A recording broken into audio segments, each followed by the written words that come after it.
The faint glow of my phone screen flickered as another family photo popped up, one where I wasn't even in it. Still, I kept my breath steady, my hand hovering over the screen, the emptiness where I should have been burning in silence. As the familiar sting of my son's disregard filled the room, the years of sacrifice and invisibility rushed back. While my heart ached, something inside me snapped. That's when I made the call. The account, his access, all gone. A mother's love doesn't mean being erased. All right, before we dive into this crazy story, do me a favor. Subscribe and tell us where you're watching from. Clara was scrolling through her phone in the quiet of the afternoon, sipping tea, when the notification came through. A new post from Nathan. She didn't expect it, but the familiar sight of his name pulled her in, even though she knew the sting of his updates by now. The photo popped up, one of those forced family gatherings where everyone was supposed to look happy, all smiles for the camera. Yet, as Clara stared at it, her eyes immediately went to the missing piece. Her. There it was, the void where she should have been. Nathan and Sophie, arm in arm, standing proudly with their daughter Hannah, all dressed in their Sunday best. Clara's heart tightened, but it wasn't a shock. It never was anymore. She had been cropped out of family photos countless times before. So many times it had stopped hurting the way it used to. Or so she told herself. But this time, seeing it on her screen, so cleanly erased from the frame, it felt like a fresh wound. She couldn't stop staring at the image. It was a glaring reminder of her invisibility in their world. Slowly, with a quiet breath, Clara set her phone down on the coffee table, feeling the weight of the years settle on her chest. She ran her hand over her face, wiping away the anger and the hurt that suddenly seemed to rush back. Her thumb hovered over the screen as she typed a short message to Nathan. Why wasn't I in this photo? She stared at the blinking cursor for a long moment, her stomach churning. She had never been great at confrontation, especially with him, but this time something in her snapped. She hit send, watched the bubbles appear, and then disappear, only to reappear with the swift rhythm of a half-hearted response. Nathan's reply came quickly, like he hadn't even thought about it. It was just a family thing. Didn't mean anything by it. Clara stared at the message, unsure whether to laugh or cry. She looked at the photo again. How could he say it? Didn't mean anything. Every time he pushed her to the margins, it meant something. She wanted to scream, to tell him how it made her feel, but instead, she took a deep breath and set the phone down. Within seconds, Sophie's message arrived. An attempt at peace. Or at least, an attempt at minimizing the hurt. Oh, it was just a mistake, Clara. Nathan didn't even notice. I'll make sure to get you in the next one. A mistake. A mistake. Clara read the words over and over, each repetition like salt on an open wound. They always made it sound so trivial, so effortless, as if she were just some distant aunt who had no place in the family photo album, a mere afterthought. She thought back to the years of being sidelined, of sitting alone at family dinners, of being forgotten when it came to holidays, of showing up at their home only to be met with the hollow feeling of being irrelevant. Nathan, her only son, had never asked how she felt, had never thought about the sacrifices she'd made for him, or the years she'd spent supporting his life, only for him to discard her at the first chance he got. Clara leaned back against the couch, her thoughts swirling. She had spent so many years putting him first, covering for him, paying for his mistakes, believing that one day he would come around, that one day he would see her, really see her. But it had never happened, and it was moments like this damn photo, that drove it home. Nathan had never really cared, not in the way she needed him to. Her chest ached with the weight of it all, but just as quickly as the pain settled, it was met with the strange silence that filled her home. The absence of her son, The absence of his demands was deafening in its own way. Clara was shaken from her thoughts by the sound of a knock at the door. She didn't even have to check the peephole. She knew it was Hannah, her granddaughter. The little girl had a way of showing up unannounced, and no matter how things had been with Nathan, she always managed to bring a sense of comfort that no one else could. Hannah burst through the door, her eyes scanning the room before landing on Clara. She didn't say anything right away, but walked straight over to her grandmother, wrapping her small arms around her tightly. Clara held her, her heart swelling with a mix of emotions: love, frustration, sadness, but most of all, a deep sense of longing. Hannah was the one thing that still felt real in her fractured relationship with Nathan, the child who still saw her, still cared for her. Clara closed her eyes, taking a deep breath as Hannah clung to her, not understanding the depth of the pain, but sensing the change in the air. Clara kissed the top of Hannah's head, her throat tightening with emotion. For a moment, she let herself feel the weight of what was happening, what had been happening for years. But she also felt a flicker of something else: hope. Maybe Nathan had erased her from the photo, but he couldn't erase the love she had for Hannah. And as long as she had that, as long as she had the opportunity to shape this little girl's future, Clara wasn't going to let herself be erased, too. With one last tight squeeze, Clara pulled back, giving her granddaughter a smile that didn't quite reach her eyes. "We'll make our own memories, sweetheart," Clara whispered, more to herself than to the girl in her arms. And as she watched Hannah settle on the couch beside her, Clara felt a sense of resolve building deep inside. Nathan could try to erase her, but she was done fading into the background. Clara sat in Dennis Carter's office, the soft hum of the overhead lights casting a steady glow across the room. She shifted uncomfortably in her chair, the polished wood beneath her feeling too cold, too stiff. It had been a long time since she'd truly thought about her finances, about the years of sacrifices, the quiet, steady drain of her savings as Nathan's demands seemed to never end.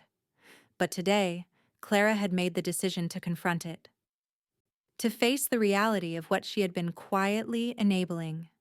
Dennis, a calm, reliable presence in his early 40s, was going through the figures on his laptop screen.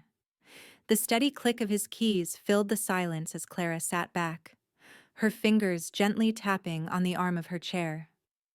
The numbers on the spreadsheet seemed foreign to her, just rows of figures, columns of red. But as Dennis spoke, the truth began to settle in her chest like a weight she couldn't shake. "You've been covering a lot of expenses over the years, Clara," Dennis said, his voice steady but tinged with concern. "A lot of your savings, well, it's been going to Nathan and his family." Clara's throat tightened as he laid out the details: tuition payments for Hannah, medical bills, emergency funds for Sophie's unexpected expenses, car repairs, vacations Nathan had insisted they take. Each one, a small chunk of her hard-earned money, drained for reasons that had always felt so justified at the time. Nathan had never directly asked her for it, but somehow it always seemed to be the only option. She had never once questioned it. Until now. Her eyes traced the numbers again, the red ink too stark against the page. The amount was staggering, more than she had ever allowed herself to realize. But it wasn't just the money. It was the years, decades of her life spent giving, sacrificing, without ever once being asked, "What about you, Mom? What do you need?" Clara clenched her jaw, fighting back the sting of tears. She didn't want to cry. Not here. Not in front of Dennis. He had been a friend, a steady advisor who had always treated her like more than just a client. But now, with the truth laid bare in front of her, she could feel the cracks in the foundation she had built for herself. Dennis paused, noticing the shift in her expression. He cleared his throat, giving her a moment to process. "Clara, I think it's time we talk about what you want moving forward. What do you want your future to look like?" Clara looked out the window at the distant skyline of Charleston, the familiar sight of the water shimmering in the light, and for the first time in years, she felt a sense of clarity. What did she want? Not what Nathan wanted, not what Sophie wanted, not even what was expected of her. She had spent too long being pulled in every direction but her own. "I want to stop," she whispered, the words so soft she wasn't sure if she had said them aloud. "I want to stop giving. Stop being the safety net." Dennis nodded, his expression understanding, even if he couldn't know the depth of the emotional toll this had taken. "You have every right to do that. Let's start by rethinking how you manage this, how you take control of your own financial future." Clara's hand trembled as she picked up her phone, her gaze drifting back to the screen. Before she could even think, the familiar name flashed on her notifications. Nathan. She pressed her lips together, swallowing the rising tide of frustration. The message from Nathan was casual, almost too casual, like the last conversation hadn't happened. He'd probably forgotten about it already. He always did. "Hey Mom, I need you to cover a last-minute school fee for Hannah. It's $500. I know it's short notice, but we're in a bind." The words hit her like a slap. In a bind. Of course they were. They were always in a bind. Nathan always had an excuse, a reason, a new crisis to throw at her. And she always fell for it. Clara gripped the edge of her phone tighter, her nails digging into the screen protector. She wanted to say no. She wanted to tell him to figure it out for once. But the words caught in her throat. The part of her that was still a mother, still that desperate woman who had never known how to say no, clung to the old reflexes. She was supposed to help. That was her role, wasn't it? Instead, she typed, slowly, deliberately, "I'll send it over, Nathan. But I need to talk to you about something important next time." She hit send, immediately regretting it, but not knowing how to retract. Dennis watched her closely, sensing her hesitation. "Clara, what's going on? You don't sound convinced." Clara turned to him, her eyes narrowed with a quiet resolve. "I'm done enabling him, Dennis. I can't keep doing this. I need to take control. I need to stop being his backup plan." Dennis nodded, offering a soft, encouraging smile. "And we'll help you do that. But first, you need to take the next step. You've been managing this joint account for too long. It's time to change the arrangements." Clara felt a surge of something, anger, relief, maybe even a bit of fear, as she thought about the family account, the one that had always been shared, the one that had kept her tied to Nathan in ways she hadn't even realized until now. Her hand shook as she picked up the phone again, dialing the number for Rachel Davis at the bank. As the phone rang, Clara's stomach churned with both anticipation and dread. She had made the decision. She had made the call. "Clara, it's Rachel. How can I help you today?" came Rachel's crisp, professional voice. Clara paused, her words forming in her mind. The first step, she thought, was to cut the ties, once and for all. "I want to make changes to the family account. I want to remove Nathan." And with that, Clara knew there was no going back. The office was quiet except for the soft hum of the fluorescent lights overhead. Dennis Carter sat across from Clara, his laptop open before him, the screen filled with a spreadsheet of numbers. It wasn't just any set of figures. It was the record of years of financial transfers, of her hard-earned money flowing out to Nathan and his family in ways she hadn't even realized had piled up. Clara leaned forward, the realization hitting her like a heavy weight. There were thousands of dollars, more than she had ever imagined, siphoned away to Nathan's life, a life she had been quietly funding for years. Tuition payments for Hannah, bills for their home, repairs, car insurance, medical costs, all of it, paid for with the money she could have used for herself. The savings she had built for years, the retirement fund she thought she was securing, now reduced to nothing more than a safety net for Nathan and his endless requests. Dennis scrolled down the list, his face expressionless, but Clara could see the quiet concern in his eyes. He wasn't surprised. Not really. He had known for years how tied up Clara's life had become in Nathan's demands, but seeing it all laid out like this, the endless drip of money, the way it added up over time, was a shock to her system. This is more than I thought, Clara said, her voice unsteady as she ran a hand over her face, trying to comprehend the sheer scale of it all. All these years, all these things I've paid for him, for Sophie. It never stopped. I never said no.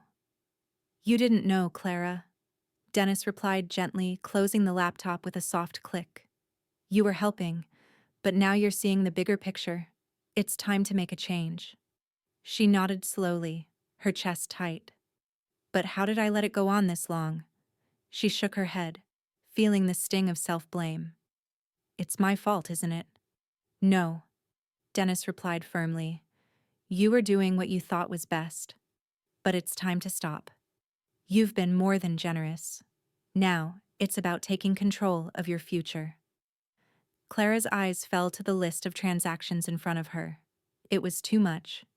And yet, as much as it hurt to see, it was also liberating in its own way.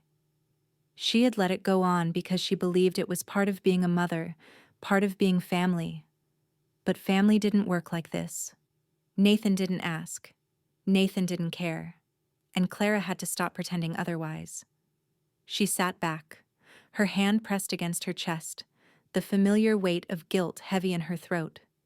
And then, as if on cue, her phone buzzed. A message from Nathan. Hey Mom, I need $1,000 to cover a last-minute medical bill. I know it's a lot, but it's urgent. Can you send it today? Her stomach churned at the words. It was always urgent, always a crisis. She had done it so many times before, always without question, always without complaint. But now, reading the message, Clara felt something inside her snap. This was the final straw. She stared at the phone, her mind racing. Was she really going to do this again? Another payment, another sacrifice. It was becoming too much. How much longer could she keep giving, keep enabling this pattern? How much longer could she be Nathan's ATM, his emotional punching bag? Her fingers hovered over the screen, and for a moment the familiar impulse to say yes crept in, to tell him everything would be okay, that she would make it better. But this time, Clara did something different. With a deep breath, she typed her reply. I can send it, but Nathan, we need to talk. I can't keep doing this. I've been paying for everything for years and it has to stop. She hesitated before sending it, her pulse quickening as she did. What would he say? Would he get angry? Would he ignore her, like he always did? Or would he guilt her into giving again, like he had so many times before? She hit send, immediately regretting it, but also feeling a strange sense of relief. The decision was made. No turning back now. Dennis, sensing the shift in her, looked at her with a quiet understanding. Clara, you've made the first step. The next one is to take legal action. You need to make sure Nathan is removed from the account once and for all. Clara nodded, her throat tight with emotion. She hadn't yet fully processed what it meant to take that step, to make the changes that would sever the last remaining ties. But the more she thought about it, the clearer it became. This wasn't just about money. It was about reclaiming herself, her life, her future. And it was time. I need to talk to Rachel, Clara said quietly, almost to herself. I need to get this paperwork started. I can't keep waiting. Dennis smiled softly, his voice steady. I'll help you with whatever you need. You don't have to do this alone. Clara stood, her legs shaky but her resolve strengthening with each passing second. She reached for her phone, dialing Rachel's number with hands that no longer trembled in fear, but with determination. As the phone rang, Clara's thoughts raced. What would Nathan say when she told him she was cutting him off for good? How would he react when he realized that the money he had been counting on would no longer be there? But deep down, Clara knew it was the right choice. She had spent too long supporting him at the cost of her own life. It was time to take back what she had lost. It was time to stop being invisible. "Hello, this is Rachel," came the voice on the other end of the line. Clara took a steadying breath, her heart pounding in her chest. "Rachel, I need to make some changes to the account. I want Nathan removed. Permanently." And with that, the final thread connecting her to her son was about to snap. The sun was low in the sky, casting a golden glow through the windows of the bank's conference room. Clara sat at the polished wooden table, her hands folded tightly in front of her.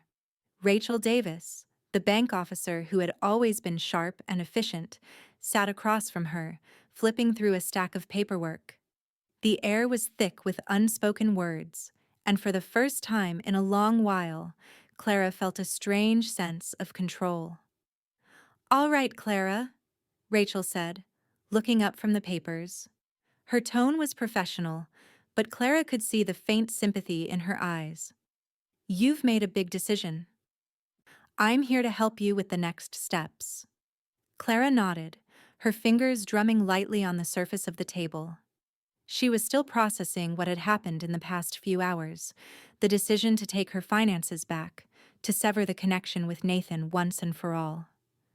But here, now, in this sterile room, everything felt real. This wasn't a conversation over the phone with Dennis or a vague promise to herself. This was action. Rachel pushed a document toward Clara, her gaze steady. "To remove Nathan from the account, we'll need a few things. I'll help you with the paperwork, but first, you'll need to make sure everything is in order. We'll set up a new account in your name and transfer the funds. Nathan will have no access moving forward." Clara looked at the document in front of her, her eyes scanning the words. It seemed simple enough, but her heart raced with every step, every signature she would need to place. Nathan was her son. This was all so final, so irrevocable. But deep down, Clara knew this was the only way forward. She couldn't keep letting him leech off her. "Do you think he'll fight this?" Clara asked, her voice steady but thick with uncertainty. Rachel smiled softly, a reassuring gesture. "It's your money, Clara. Legally, you're in the right. He'll have no claim. He might try to contest it emotionally, but we've got everything covered on the legal side." Clara felt a strange mix of relief and guilt twist in her stomach.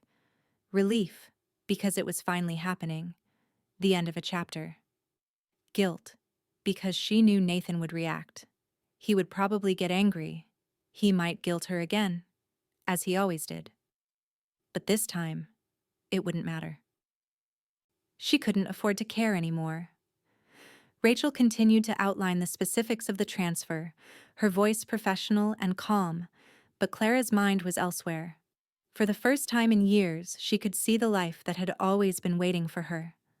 A life where she wasn't a servant to Nathan's whims, where she could make decisions for herself, secure her own future. It was a future that had seemed so far out of reach for so long, but now it felt within her grasp. Her phone buzzed, and Clara's pulse quickened. She reached for it, glancing at the screen. Nathan's name flashed on the display. Her stomach churned. "Mom, we really need to talk. I'm in a tough spot, and I need you more than ever. Can you please send the money?" Clara's fingers hovered over the screen. She had just made the decision, one of the hardest decisions of her life. And now, here he was again, pulling her back into the same cycle. The guilt was there, like it always was, whispering in her ear that he needed her. But Clara took a deep breath. The words he always used, the pressure, the urgency, none of it mattered now. It wasn't her responsibility anymore. She turned the phone face down on the table and pushed the feelings of doubt aside. Rachel was still talking, unaware of the internal battle Clara was fighting. Once we complete the paperwork, you'll have complete control over your accounts. You'll also be able to start investing in a way that benefits you, not just Nathan. Have you thought about how you want to manage your finances moving forward? Maybe we should discuss a few options for investments or a new savings plan. Clara's mind briefly drifted back to the conversation she'd had with Dennis about securing her future. She had always put others first, her son, his family, but now she had to start putting herself at the top of the list. I think I'll focus on retirement, Clara said, her voice steady, the plan beginning to form in her mind. It's long overdue, and I've let it slide for far too long. She paused, looking up at Rachel. I also want to set up something for women's empowerment, something that can help others like me, people who've given so much and lost themselves in the process. Rachel's eyebrows lifted in surprise, but she smiled. That's a wonderful idea, Clara. It's never too late to start investing in yourself and in causes that matter to you. Clara's chest swelled with a quiet pride. For the first time in years, she felt like she was living for herself. Not for Nathan, not for anyone else, but for her. The future she'd long imagined was starting to take shape. The next step was clear. She would sever all financial ties with Nathan, and then she would start building her future from the ground up. No more second-guessing herself. No more doubting if she was doing the right thing. She was doing what she should have done long ago. As she signed the documents to begin the process, Clara felt a sense of finality settle in. There would be no turning back. Nathan would have to figure it out on his own. Rachel smiled as she took the papers, noticing the shift in Clara's demeanor. You're doing something good for yourself, Clara. It's time to take back your life. Clara stood up, feeling stronger than she had in years. The weight on her shoulders was beginning to lift, and for the first time in what felt like forever, she felt the possibility of a new beginning. And then, as she walked out of the bank, her phone buzzed again. Nathan had replied. Her heart sank as she read the message. This is going too far, Mom. I'm your son. You can't do this to me. But Clara didn't stop. She didn't reply. She simply walked out of the building, her resolve growing with every step. The future she had been waiting for was finally within reach. The morning light filtered through the tall windows of the bank as Clara sat at the desk across from Rachel, her hands steady and resolute. She could feel the gravity of the moment, the finality of it all. This wasn't just a transaction. This was her taking back control of her life. For so many years, she had been pulled into the web of Nathan's endless needs, financial, emotional, and now she was cutting him loose. It wasn't easy, but it was necessary. Clara signed the final documents with a quiet, almost reverential determination, her signature clean and firm on the page. Rachel sat back in her chair, watching her closely. Everything's set, Rachel said, looking over the paperwork one last time. Her tone was measured, but Clara could hear the faint approval behind it. Nathan's been officially removed from the account. You now have complete control. Clara exhaled, a breath she hadn't realized she'd been holding. It was done. The weight that had been pressing down on her for years, the silent guilt, the constant giving, was starting to lift. For the first time, she felt like she was in charge of her own future, not at the mercy of someone else's expectations. Rachel handed her a new set of bank documents, and Clara took them, her fingers lightly brushing the edges of the paper. There it was, the proof that Nathan would no longer be able to drain her. You've done the right thing, Clara, Rachel added, her voice soft. This is your life now. You've earned the right to live it for yourself. Clara nodded, feeling a rush of something unfamiliar. Freedom, maybe. She wasn't sure, but it was good. The feeling was good. As she stood up to leave, her phone buzzed in her bag, a jolt of anxiety shooting through her chest. She pulled it out, half expecting the barrage of messages that had become a regular part of her life. But this time, she wasn't going to check them. She was going to walk away, one step at a time. But the screen lit up with Nathan's name. "Mom, what the hell is going on? You need to fix this. I've been supporting you for years and now you're doing this? I don't understand. Please tell me you're not serious." Clara's heart pounded, and for a moment, her resolve wavered.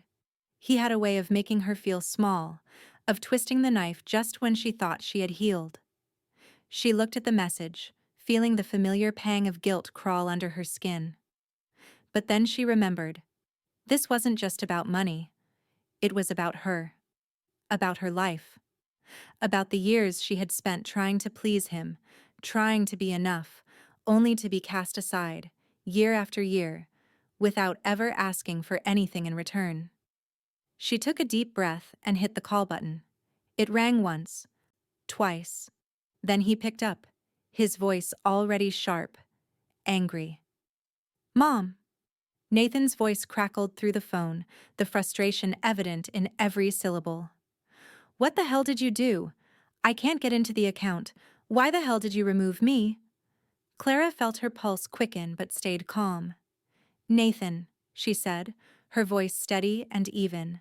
"I've removed you from the account. You'll have to take care of your own expenses from now on." There was a long pause on the other end, the silence stretching out unnervingly. Then Nathan's voice came, low and sharp, laced with a coldness that she had learned to fear over the years. "You can't be serious. You know I need this money.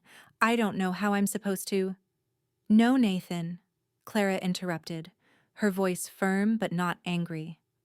"I'm serious. I've been giving to you for years and it's over now. You need to figure it out on your own. I'm done." For the first time in years, Clara didn't feel that knot in her stomach, the familiar tug to give in. She didn't apologize. She didn't backtrack. She didn't try to make him feel better. She simply spoke her truth, and it felt like a quiet victory. "Mom, you don't understand," Nathan continued, his voice rising now, pleading, desperate. "I've always been there for you. You can't just cut me off like this. You're my mother, for God's sake." Clara stood by the window, watching the world outside, the faint glimmer of the Charleston skyline stretching before her. "I've always been there for you too, Nathan. But this isn't about that anymore. It's about me. It's about my future. And I'm not going to keep enabling you at the cost of my own life." Nathan's voice dropped, a last-ditch attempt at manipulation. "You really don't care about me, do you?" Clara felt a pang in her chest, but she didn't let it show. "I do care, but I can't keep giving everything for you when I'm left with nothing. You need to take responsibility for yourself, Nathan. I'm not your safety net anymore." The line went dead with a click. Clara stood there for a moment, the finality of the conversation sinking in. Her hand was still holding the phone, but it felt heavier than it had just moments ago. She took a steadying breath and put the phone down, feeling a weight she hadn't realized was there begin to lift. For the first time in a long while, Clara wasn't doing something out of obligation. She wasn't living for Nathan. She was living for herself.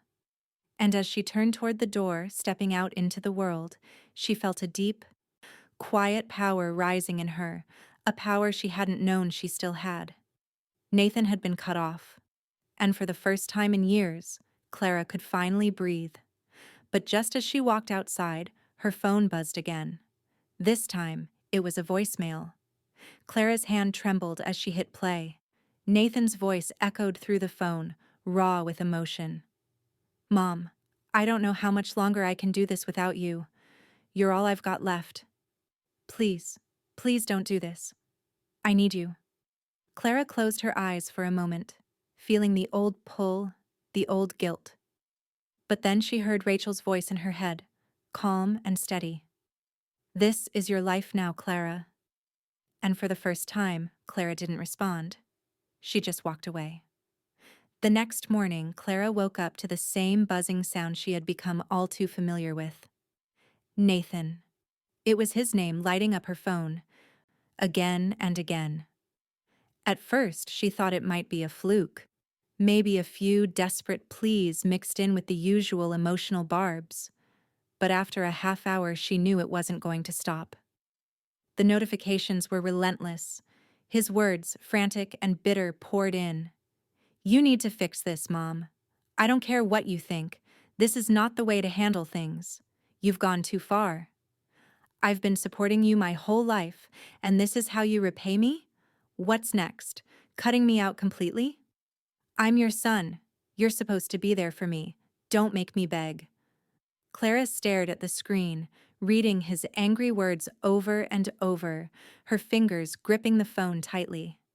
Part of her, the part that had been programmed for years to fix things for him, to smooth over the anger and tension, wanted to reply. It was all she had known. When Nathan demanded something, she gave. When he hurt, she soothed. But this time, something was different. This time, she knew it wasn't just about money. It was about her life, her boundaries. It was about freedom. With a steady breath, Clara silenced the phone and placed it face down on the kitchen counter. She refused to pick it up. She wouldn't answer him. The quiet that followed was almost deafening. The stillness of the house, the emptiness that had often felt suffocating when Nathan wasn't around, was now strangely comforting. The weight that had once hung over her every day, his demands, his emotional blackmail, his constant need, had been lifted. And Clara was finally breathing, really breathing, for the first time in what felt like forever. She turned away from the phone, feeling something she hadn't felt in years: peace. There was no guilt gnawing at her anymore, no voice telling her she was failing as a mother. There was only the sound of the morning birds outside, the soft hum of the coffee maker as it brewed, and the quiet hum of her own thoughts, free from the constant pull of someone else's needs. Clara decided it was time to do something for herself, something she hadn't done in a long time.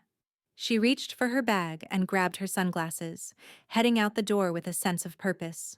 She had made plans with a few close friends, people who had been a quiet, steady presence in her life, people who hadn't asked for anything, people who were there simply because they cared. Her friends were waiting at a local cafe, a place she'd often gone to with Nathan, but never on her own. This time, it was different. She wasn't carrying his baggage or his emotional demands. She wasn't walking through the door with the weight of guilt. She was simply herself, for the first time in years. The coffee shop buzzed with the chatter of people, the smell of fresh pastries and strong coffee filling the air. Clara's friends greeted her with warm smiles, but there was a sense of understanding in the air, an unspoken acknowledgement of her quiet triumph. They didn't ask about Nathan, didn't question why she was suddenly cutting ties with him. They simply accepted her as she was, and it felt like a balm for the wounds she had carried for so long. As they chatted, Clara found herself laughing, her voice rising with the others in a way that felt effortless. For the first time in so long, she wasn't holding back, wasn't shrinking into herself. She was there, fully, unapologetically, enjoying her life on her terms. But the peace didn't last long. Nathan's calls came again, more frequent now, with no hint of apology. He was furious, demanding, pleading. He left a voicemail after voicemail, his voice becoming more desperate with each one. "You can't just cut me off, Mom. You've always been there for me, and now you're leaving me to fend for myself? How am I supposed to survive without you? I need you." Clara's phone buzzed, but she ignored it. She didn't need to listen. She didn't need to explain herself. She was done explaining. She was done fixing things that weren't hers to fix anymore.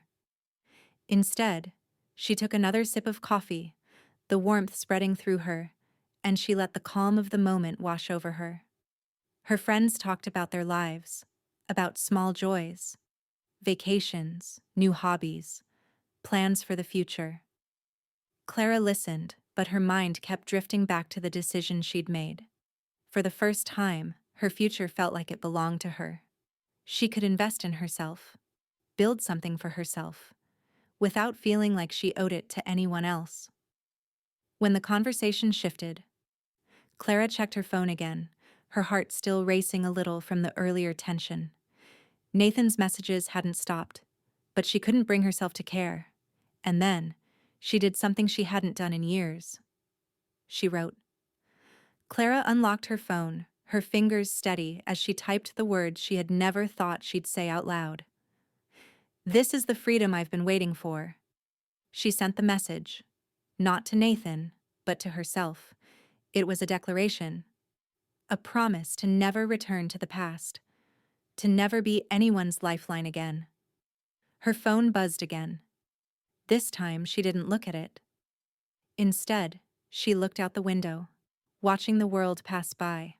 Nathan's world might still be spinning out of control, but Clara's was just beginning to settle into place. And this time, it was hers. The days that followed were like a slow, steady exhale. Clara felt lighter, freer, more herself than she had in years. Nathan's messages continued to flood her phone, one after another, each more desperate than the last. But each time, she silenced her phone without even glancing at it. He had done this before, threatened her with guilt, used every weapon in his arsenal to manipulate her. But it was different now. She wasn't the same woman who had given and given, hoping for a scrap of affection in return. She had started living for herself, and it was nothing short of revolutionary. Her mornings began to stretch out in ways they never had before. Clara discovered the joy of waking up without an agenda, without the pressure of Nathan's needs hanging over her. She started reading again, something she hadn't made time for in years. She dusted off old books from the shelf, books she had once loved but had set aside in the chaos of family obligations. The quiet joy of turning pages, of getting lost in a story without any interruptions, was like a balm for her soul. By midweek, Clara decided to take a trip to Charleston's historic district. She had always wanted to spend more time exploring the beauty of her city, the cobblestone streets, the towering oak trees draped in Spanish moss, the little shops tucked away in quiet corners. It felt like the right time to do it, to indulge in something just for her. She spent the afternoon wandering the streets, taking photos, and simply breathing in the fresh air. The hustle and bustle of the tourists didn't bother her. In fact, it was a relief to be a stranger in the city, to lose herself in its history and charm. As she walked along the waterfront, the breeze lifting her hair, Clara realized how much she had denied herself. All these years she had lived in the shadows of Nathan's demands, subordinating her own needs to his. But now, as she stood there looking out over the water, she felt the sun on her face, warm and real. She was living in the present, her present, and it was enough. Her phone buzzed again, this time a voicemail notification from Nathan. She hesitated, but after a moment, she pressed play. "Mom?" Nathan's voice was softer this time, almost pleading. "I know I've been a jerk. I shouldn't have done what I did, and I'm sorry. But you've got to understand, I'm struggling. I've always struggled, and you've always been there to pick up the pieces. I need you now more than ever. Please, don't turn your back on me." The message lingered in her ears for a moment. But Clara didn't feel the usual rush of guilt, the pull to pick up the phone and fix things. She didn't feel the need to comfort him, to smooth over the hurt. She felt nothing. And in that nothing, she found peace. She listened to the voicemail once more, but this time with no intention of responding. Nathan's struggles were his own to carry. She had carried them for too long, and now it was her turn to carry her own weight, to focus on herself. Clara set the phone down on the table and turned back to her book. She had made a decision. She wasn't going to let Nathan's world drag her back in. She wasn't going to be his safety net anymore. As the week went on, Clara started making plans for the future. She contacted a financial advisor to set up her retirement plan. For the first time in years, she was investing in her future, not for Nathan's benefit, but for her own. She created a budget, something she had never bothered to do because there was always someone else to worry about. Now, it was just her. And that felt empowering. She took a long, deep breath, letting the weight of her decisions settle into her bones. There was so much she wanted to do, trips she wanted to take, hobbies she had put off for far too long, causes she wanted to support. She could finally think beyond the next emergency, beyond Nathan's endless need for help. Clara was free. She spent her evenings taking long walks around the neighborhood, watching the sunset from her front porch, a glass of wine in hand, and a sense of quiet satisfaction blooming in her chest. She was learning how to relax again, to enjoy the quiet moments without the constant worry in the back of her mind. It was something she had forgotten how to do. And then, as the weekend drew near, the phone buzzed again. It was another call from Nathan, his name flashing on the screen. Clara stared at it for a moment, and then, without hesitation, she hit the red button, ending the call before it even rang once. The relief that followed was immediate and palpable. There was no knot in her stomach, no gnawing feeling that she should have answered. Instead, there was calm. For the first time in her life, she wasn't waiting for someone else to be okay. She was just okay. Clara leaned back in her chair, looking out at the sunset. She had reclaimed her worth, her sense of self. It was her turn now, and that felt better than anything she had ever given. Clara was walking home from the nearby park when her phone buzzed again. She paused, the cool evening air tugging at the hem of her sweater as she glanced at the screen. Nathan's name was there, but this time it was different. There was no urgency, no desperate plea, just his name flashing on her phone, like a distant echo. She didn't feel the usual tightness in her chest, the familiar, nagging pull to answer him, to make things right, to smooth over whatever mess he had made this time. Instead, she felt nothing. She wasn't angry anymore. She wasn't hurt. She had simply let go. She turned the phone over, face down on the stone bench beside her, and continued walking. The sun was just beginning to set, casting long shadows across the path, the sky a brilliant mix of oranges and pinks. Clara could hear the gentle rustle of leaves in the trees above, the chirping of distant birds settling in for the night. It was a peaceful evening, the first of many she was now beginning to create for herself. Later that night, back in her cozy living room, Clara poured herself a glass of wine. The stillness of the house felt different now. There was no chaos, no running around to fix things that weren't hers to fix. No emotional demands to meet, no crises to solve. Just the quiet hum of her own thoughts. Her phone buzzed again, a voicemail from Nathan. The last few days had passed in this rhythm. Nathan's calls, followed by a deep, heavy silence from Clara. She had learned to let him go, just as she had promised herself she would. The constant noise of his need was fading into a distant memory, and with it, Clara found space for herself, for her dreams, her life, her happiness. But this voicemail, this one felt different. Clara pressed play, curious despite herself. "Mom?" Nathan's voice was softer this time, quieter, the edge of anger gone. "I've been thinking a lot about what you said, about how I've taken everything for granted, and I'm sorry. I know I messed up, and I've been selfish.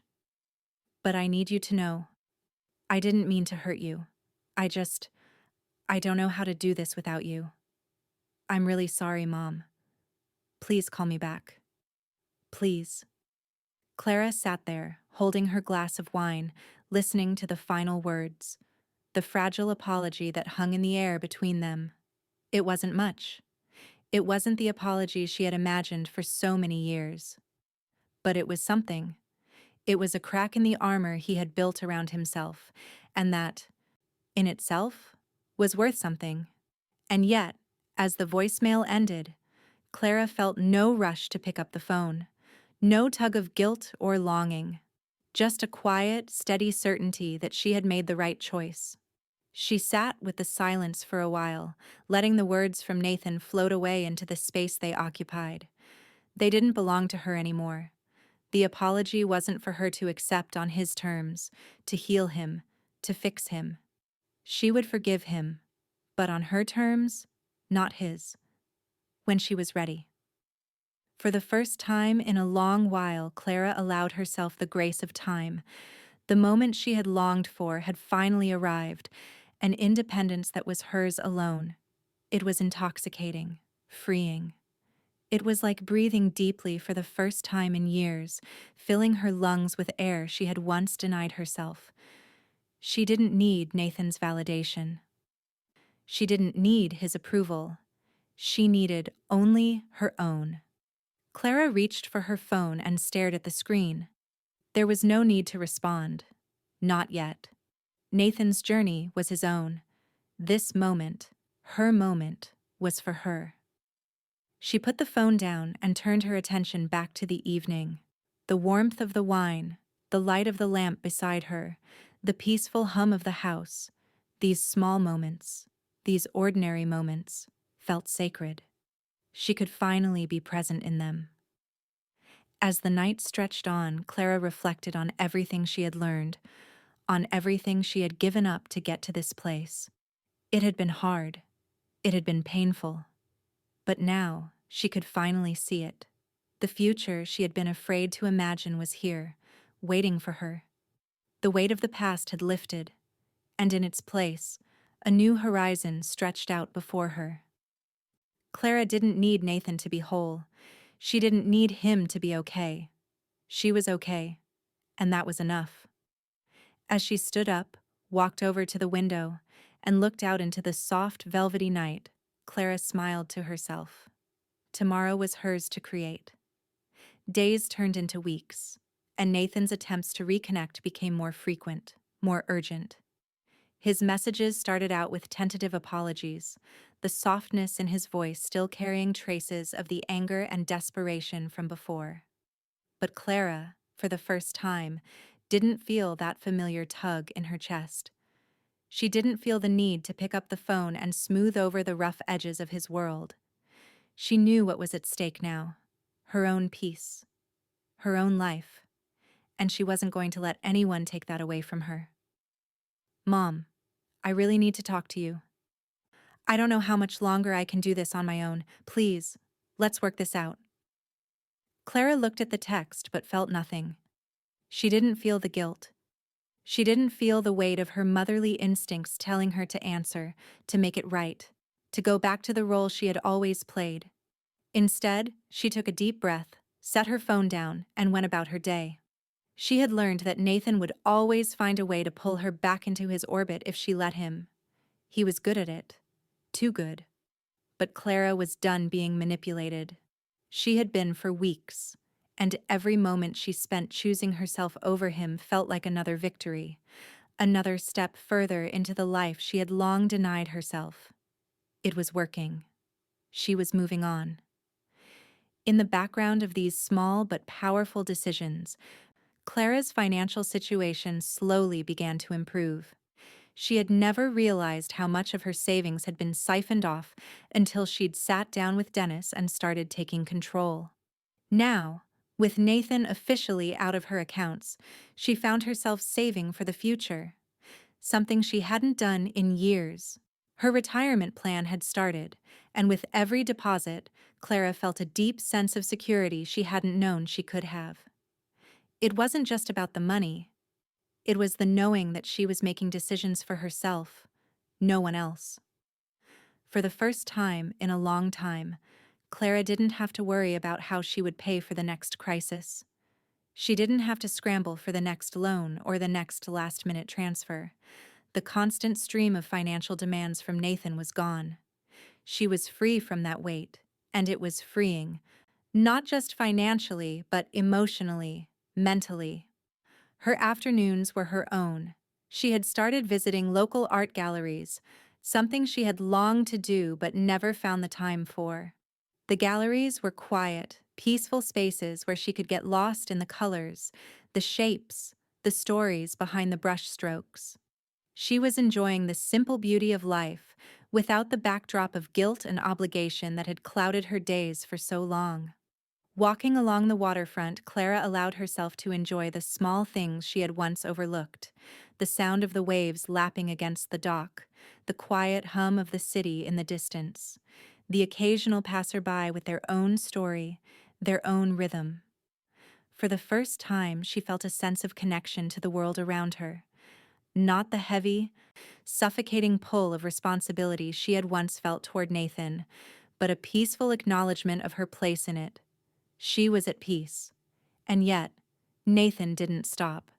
His messages grew more intense, more persistent. It was as if he couldn't understand that she was truly gone from his world. The last message she received read, "You know I've never had anyone but you, Mom. You're all I've got. Please don't leave me alone like this. I'm trying to fix things. Please don't turn your back on me." Clara stared at the screen for a long moment. There was a time when these words would have been enough to pull her back in, to make her question her decision, to wonder if she had been too harsh. But not anymore. This wasn't her problem to solve. This wasn't her life to carry. She silenced the phone and set it down once more. There was a knock at the door later that evening. Clara opened it cautiously, only to find Sophie standing on the other side, looking sheepish, her hands wringing the straps of her purse nervously. "Clara, can we talk?" Sophie asked, her voice soft but laden with a certain heaviness. Clara looked at her for a long moment. Sophie had always been caught in the middle, never fully aligned with Nathan's demands, yet always too hesitant to confront them head-on. But now, as she stood there, Clara felt no need to rush to her defense. This was Sophie's journey, too. She would handle it as she saw fit. "Of course," Clara said, stepping aside to let her in. Sophie sat on the couch, her hands fidgeting with the hem of her sleeve. "I've been thinking a lot about what you did, and I understand why. Nathan's been difficult, but he needs help. He's spiraling, Clara, and I don't know what to do. Can you please forgive him?" Clara took a deep breath, her heart steady. She didn't feel anger toward Sophie. She never had. But her forgiveness would come when she was ready, not because Nathan demanded it, not because Sophie asked for it. "I will forgive him, Sophie," Clara said, her voice calm, steady. "But on my terms. Not because he expects it, not because he's manipulated me into it. I have to do it for me." Sophie nodded, her eyes filling with something like understanding. "I just want him to be okay. I want us to be okay." Clara smiled softly. "We will be. In time, we all will be." As Sophie left, Clara stood at the door for a moment, watching her walk down the path, and felt a calm settle over her once again. Nathan's world, full of turmoil and need, no longer had a place in her life. And though Sophie's words had touched a part of her, she knew she was on her own path now, one that didn't involve constant emotional labor, that didn't ask for sacrifice without return. Clara closed the door softly and leaned against it, a quiet smile playing on her lips. She was free. The day Clara walked into her lawyer's office to create a new will, she felt something settle inside her. A deep sense of purpose, a quiet empowerment that came not from the legal documents themselves, but from the decision they represented. As she sat at the polished wooden table, signing the papers that ensured Nathan would have no claim to her estate, she realized that this was the final step in severing the last tie that had bound her to the past. She wasn't leaving him anything, nothing to claim, no emotional or financial obligation that would drag her back into his world. Everything she had built, everything she had worked for, was hers. And now, more than ever, Clara was determined to make sure it stayed that way. Her lawyer, a sharp, no-nonsense woman who had seen many clients come and go, handed Clara a copy of the will, along with a final confirmation of the changes. "You've made a wise decision, Clara. It's good to see you taking charge of your future," the lawyer said, her voice soft but approving. Clara smiled, the weight of her decision settling into her bones. She was taking control, in ways that she had never imagined before. The past had held her back, her loyalty to Nathan, her sense of duty, her belief that she needed to fix things. Now, she had chosen a different path, one of strength, independence, and self-preservation. But the new will was only one part of her legacy. Clara's story was far from over.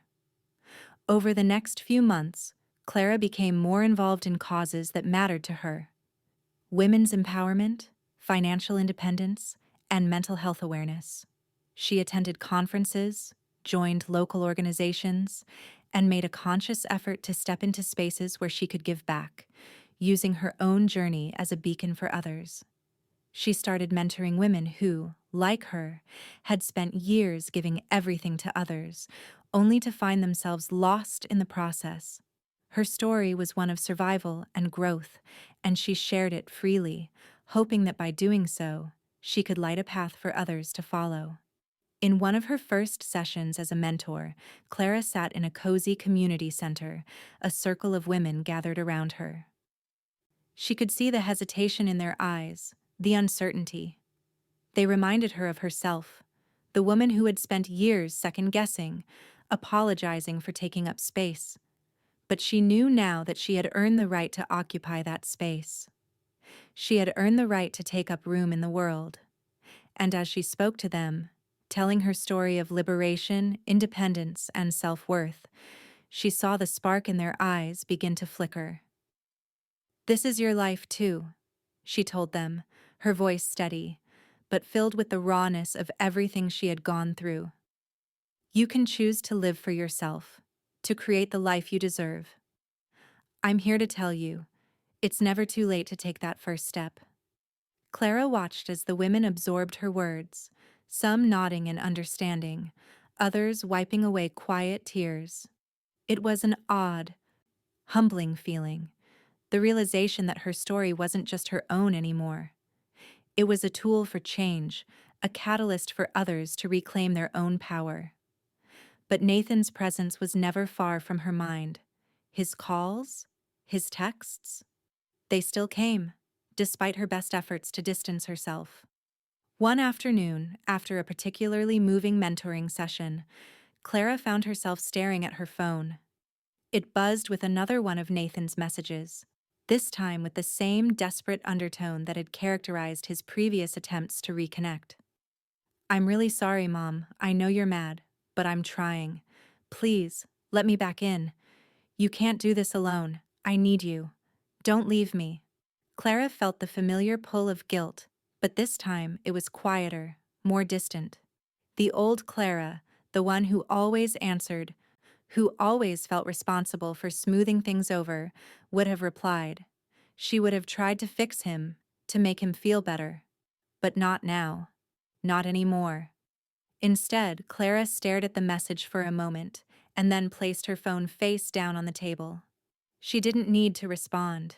She didn't need to fix him. She had built something for herself, something solid and real, and no amount of guilt, no amount of manipulation would take that away.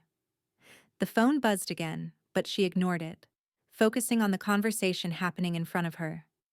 As the women in her group shared their own struggles, Clara felt a warmth spread through her chest. This was her purpose now: to give, to teach, to inspire. Not because she owed it to anyone, but because she had found her own strength.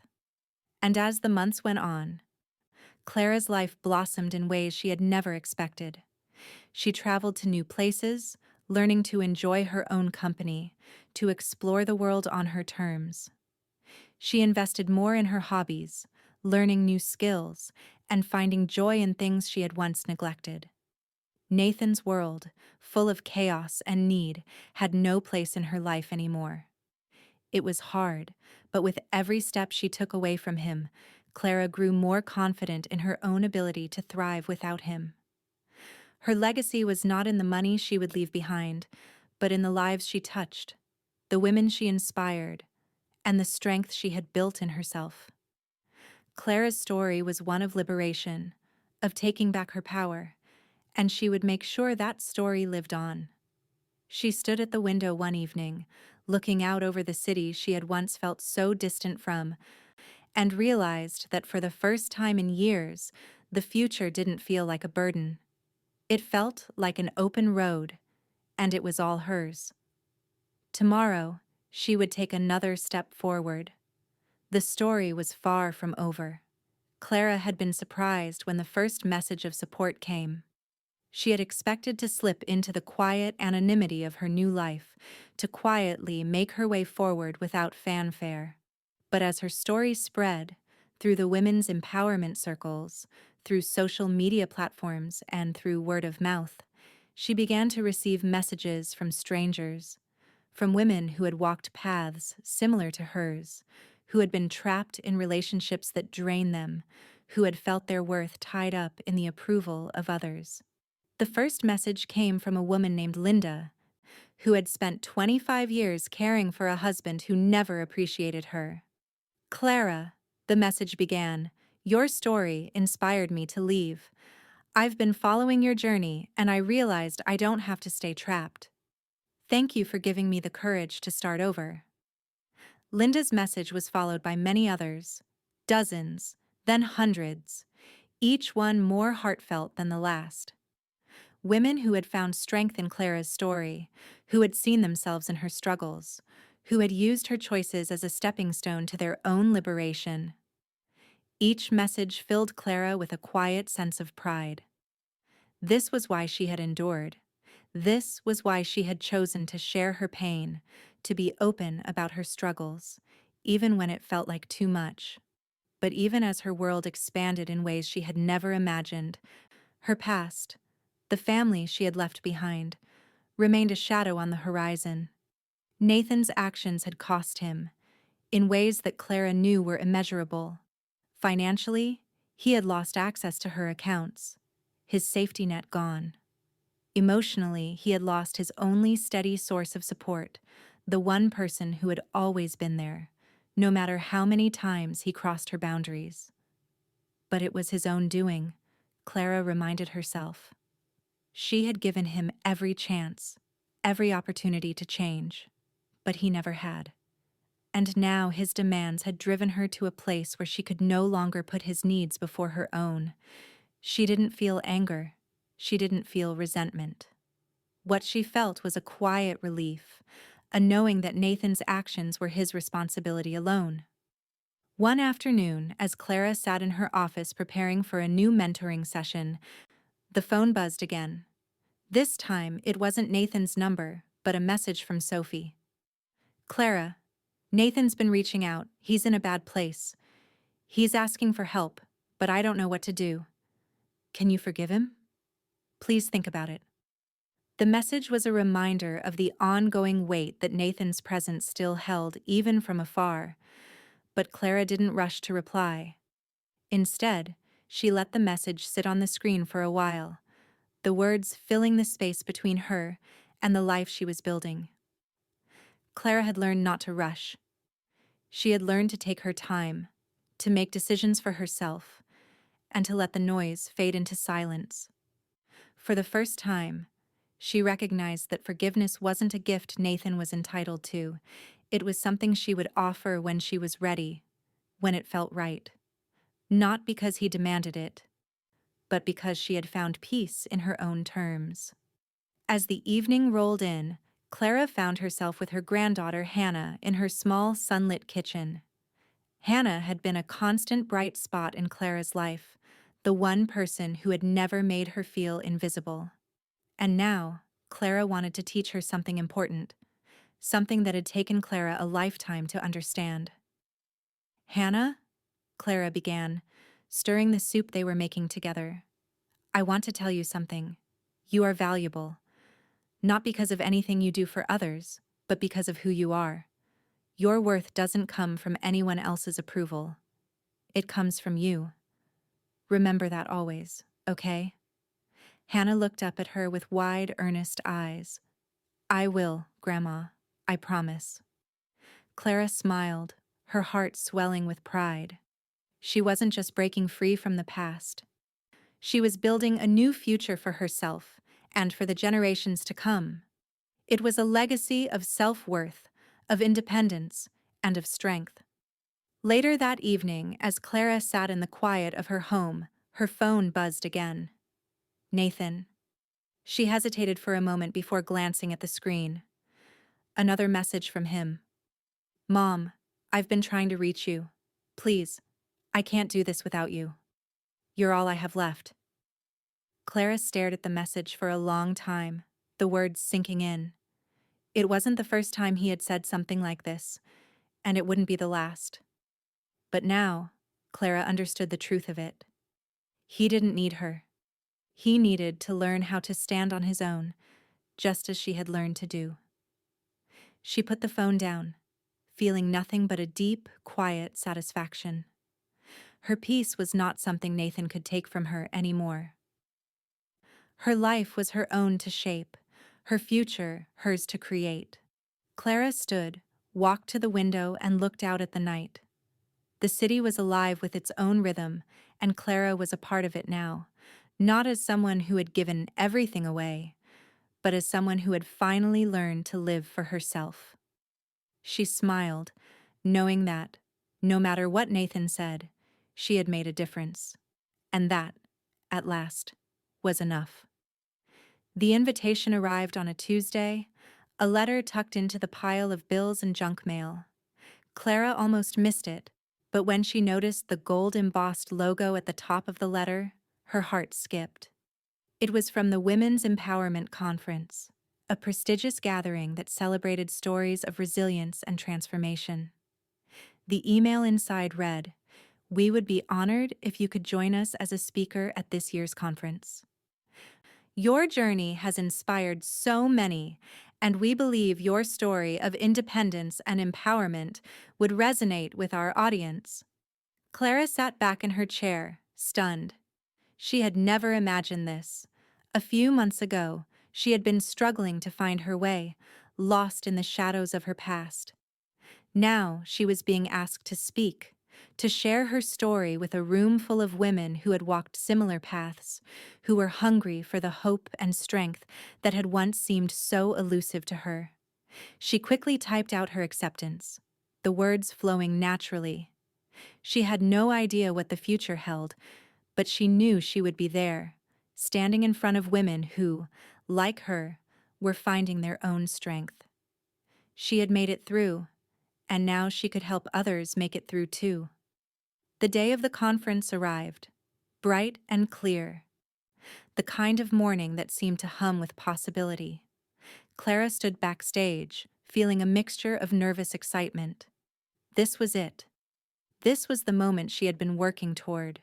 She had always been the quiet one, the one who kept to the background, the one who gave everything without asking for anything in return.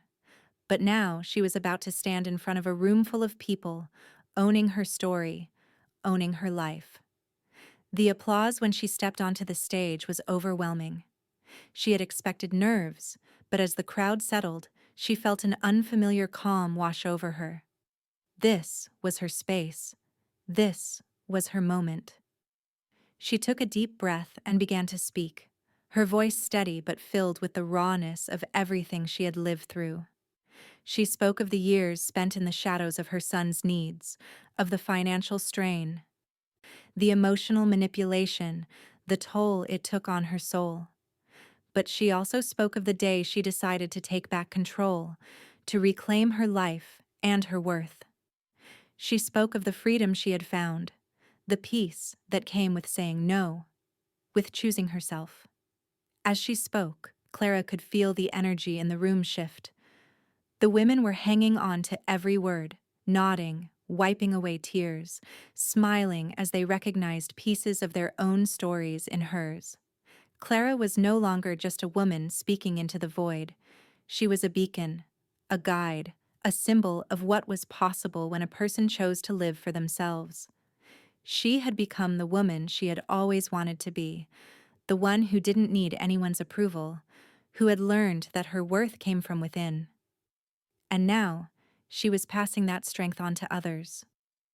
After her speech, women lined up to speak with her, to thank her, to share their own stories. Clara listened, offered encouragement, and reminded them that their journey was their own to define. For the first time, she felt that all the pain she had endured had purpose. It had led her to this moment where she could make a difference in someone else's life. As the day wound down, Clara found herself alone in her hotel room, staring out the window at the city lights. Nathan's name appeared on her phone again. She didn't hesitate. She picked it up. But this time, it wasn't the familiar barrage of guilt-laden messages. This time, it was an apology. Clara, I know you're angry. I know I've messed up. I've been thinking about everything you've said, and I realize now how wrong I was. I'm sorry. I'll never be able to fix what I've done, but I need you to know that I've learned. I don't know if you'll ever forgive me, but I had to say it. Clara stared at the message, her finger hovering over the screen. The past had a way of creeping back in, pulling at the edges of her newfound peace. But this time, it didn't sting. There was no immediate rush to respond, no wave of guilt or obligation. There was only a quiet understanding that she no longer needed to carry the weight of Nathan's mistakes. She set the phone down without responding, a deep sense of calm settling in her chest. Nathan's journey was his own. She had made the right choice, and that was enough. In the days that followed, Clara's life continued to unfold in ways she had never expected. Her foundation, focused on empowering women, helping them build financial independence, and find their voice, was gaining traction.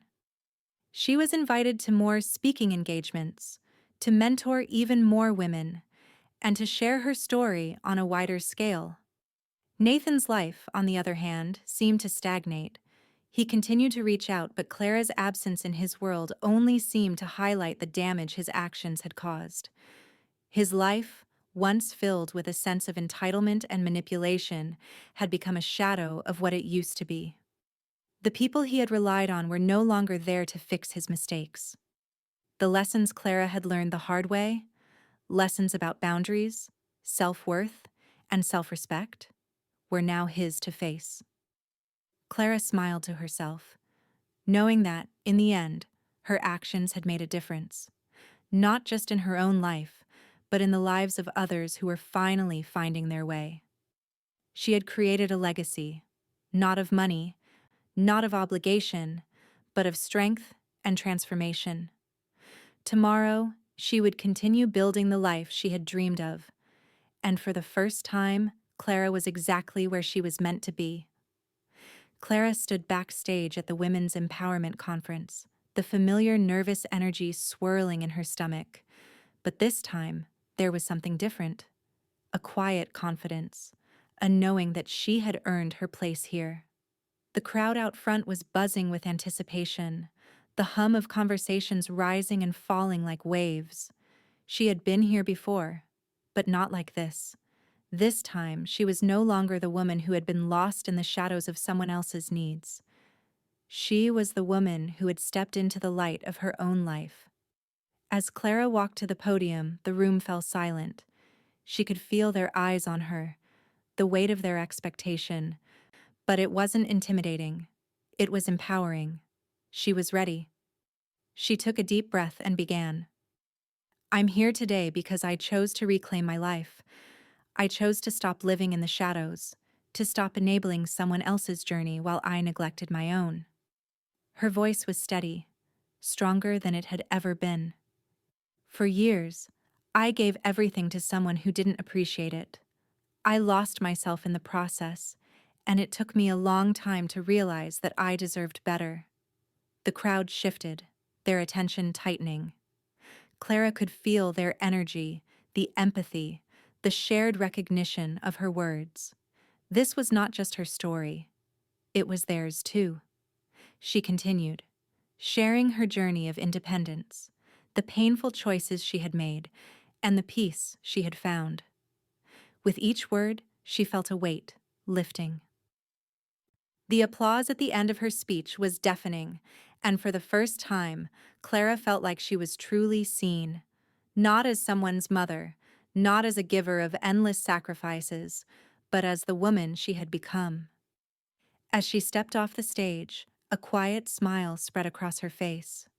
She had done it. She had shared her story and given others the courage to do the same. She had turned her pain into purpose, and in doing so, had created a ripple effect of change.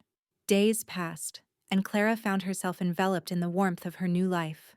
She continued to receive messages from women, sharing their gratitude and their own stories of transformation. Her foundation, which had started as a small idea, began to gain traction. Clara was helping women find their voice, their strength, and their independence, just as she had done for herself. But even as Clara thrived in her newfound purpose, Nathan's attempts to reconnect didn't stop. His messages came more frequently, each one more desperate than the last. "Mom, I know I messed up. I need you. Please, just listen to me. We can fix this." Clara read the messages but felt nothing but a quiet sense of distance. There was a time when she would have felt the pull, the guilt that tugged at her heartstrings. But not now. Nathan's words no longer had the power to manipulate her. She had learned that the best way to help him was to let him face his own consequences. She wasn't his savior anymore. Instead of responding, Clara turned her attention back to the life she was building. She was planning for her future now. Not just her finances, but her happiness. Her retirement plan was taking shape, something she had never been able to focus on before. She had spent so many years thinking of others, her energy depleted by the constant neediness of Nathan, that she had forgotten to take care of herself. Now, she was making sure that her future was secure, that she could live the life she wanted without the burden of guilt weighing her down. The woman who had once been invisible to herself had become someone unrecognizable, a woman who knew her worth and wasn't afraid to protect it. Clara began mentoring women in her community, offering guidance on everything from financial independence to personal growth. She had found a new purpose, not just in the larger world of conferences and public speaking, but in the small, intimate spaces where real change happened. In her local community, she helped women rediscover their voices, their passions, and their ability to live without apology. The impact she was having was profound.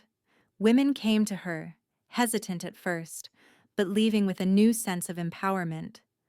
Clara watched as they grew stronger, as they made decisions for themselves, as they learned to say no without guilt and yes without fear. In their faces, Clara saw echoes of herself, the woman she had once been, unsure and lost. But now, as she looked at them, she saw strength, hope, and possibility. As Clara's life continued to flourish, Nathan's life seemed to wither. His attempts to reconnect faded into silence. The last message he sent was just as full of guilt and despair as the ones before. But this time, Clara didn't even bother to read it. She had made her peace. His attempts to manipulate her no longer affected her. He was a shadow in her past, a reminder of the choices she had made, but not one that had the power to pull her back into his world. Clara turned her attention to the future, to the women she was helping, to the life she was building. She had found her place in the world, and it was everything she had ever wanted. The life she had reclaimed was hers to shape, and she would shape it with strength, with purpose, and with the peace that came from knowing she had done the right thing. Her story had come full circle, and for the first time, Clara felt like she was exactly where she was meant to be. The past was gone, the future was waiting, and Clara was ready. Clara stood at her kitchen table, her fingers wrapped around the spine of the book that had once felt like an impossible dream. The cover was simple but striking. Her face, not as a victim, not as someone defined by the chaos of her past, but as the woman she had become, strong, confident, and unafraid. The piece I found, A Journey to Independence and Strength, was now officially published. Her story, her truth, was out there for the world to see. And as she traced the title with her fingers, Clara felt a wave of accomplishment unlike anything she had ever experienced. It was the culmination of years of silent struggle, years of reclaiming herself, and now it was in the hands of others, ready to help, ready to heal. The book had become more than just a personal victory. It was a lifeline for those who needed it. Clara began receiving messages from readers, telling her how much her words had touched them, how they had seen themselves in her story. A woman named Kate wrote that she had found the courage to leave an abusive relationship after reading Clara's journey. "I thought I was too broken," Kate wrote, "but you made me believe there's a way out." Clara's heart swelled with pride. She wasn't just telling her own story anymore. She was part of something much bigger, a movement that was starting to ripple outward, growing stronger with each person who was touched by her words. But even as Clara's life continued to shine, Nathan's world was unraveling. She had heard whispers, some from people she hadn't spoken to in years, about his downward spiral, the financial strain, the relationships that crumbled around him. He had tried to reach out one last time, a final plea for her to return, to fix everything. But Clara had remained resolute. She had done everything she could for him, and now it was his turn to face the consequences of his actions. She knew that, deep down, Nathan was still the same man, selfish, manipulative, unwilling to take responsibility. But Clara no longer had space for that version of him in her life. His choices were no longer her burden to carry. As the weeks passed, Clara's life continued to flourish in ways she never could have imagined. Her community work gained momentum. She was invited to speak at more events, mentoring women who were ready to reclaim their own power. Her foundation continued to grow, helping women who had been stuck in cycles of self-doubt and dependence, just as she had once been. She had become a respected voice in her community, her story now a symbol of empowerment, of the ability to break free from the past and create a new life. People sought her advice, her counsel, and she gave it willingly, knowing how much it meant to pass on the strength she had found. But through it all, Nathan's actions continued to fade from her thoughts. His messages, once so all-consuming, had become little more than a background noise in her life. She had stopped reading them, stopped responding. His anger, his guilt trips, his manipulation, all of it had lost its grip on her. She had made peace with the past, but she had left it behind. And in that leaving, Clara had found a freedom she never thought possible.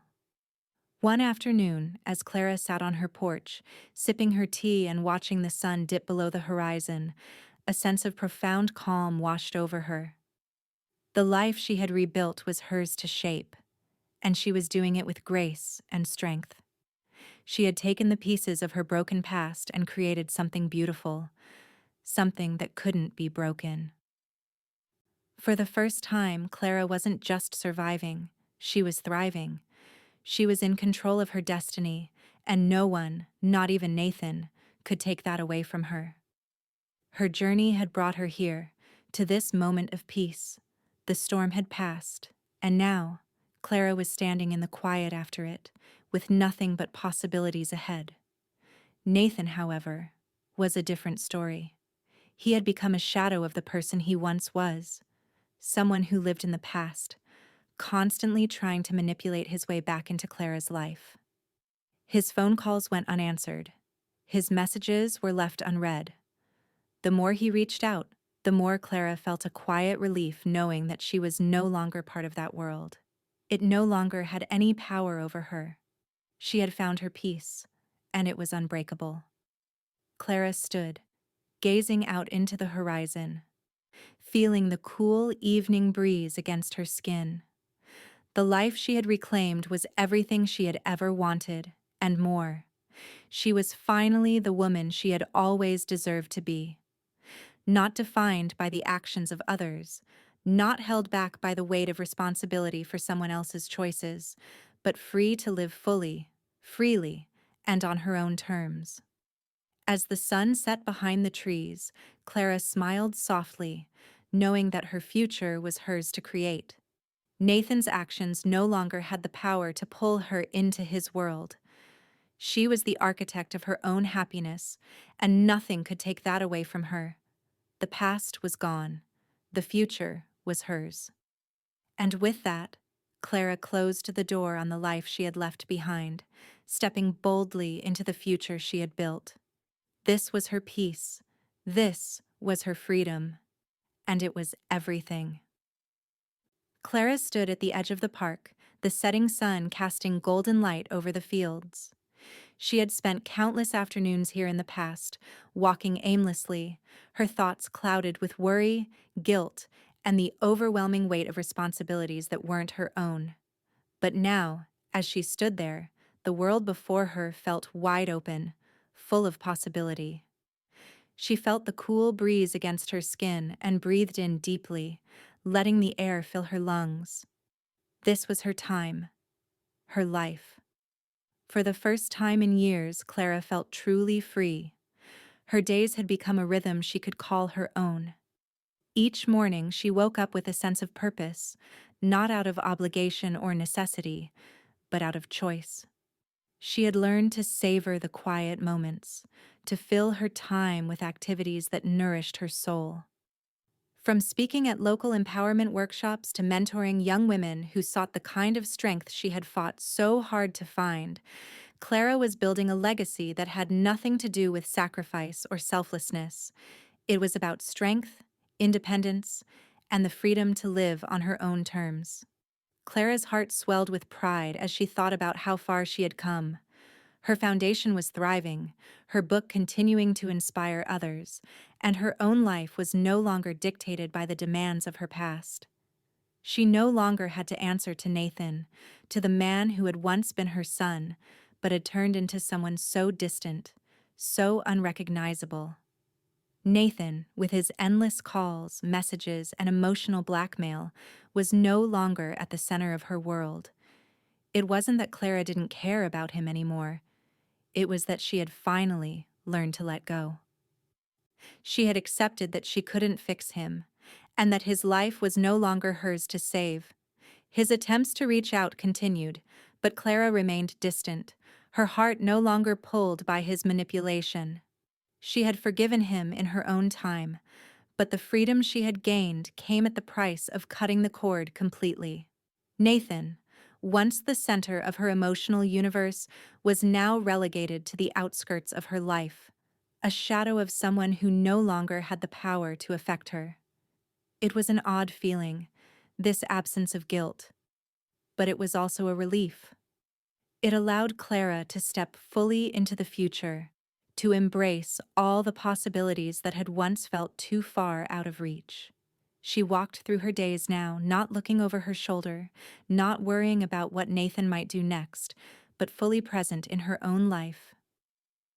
Her mornings were spent at the community center, helping women learn to manage their finances, teaching them the importance of setting boundaries, and showing them how to reclaim their independence.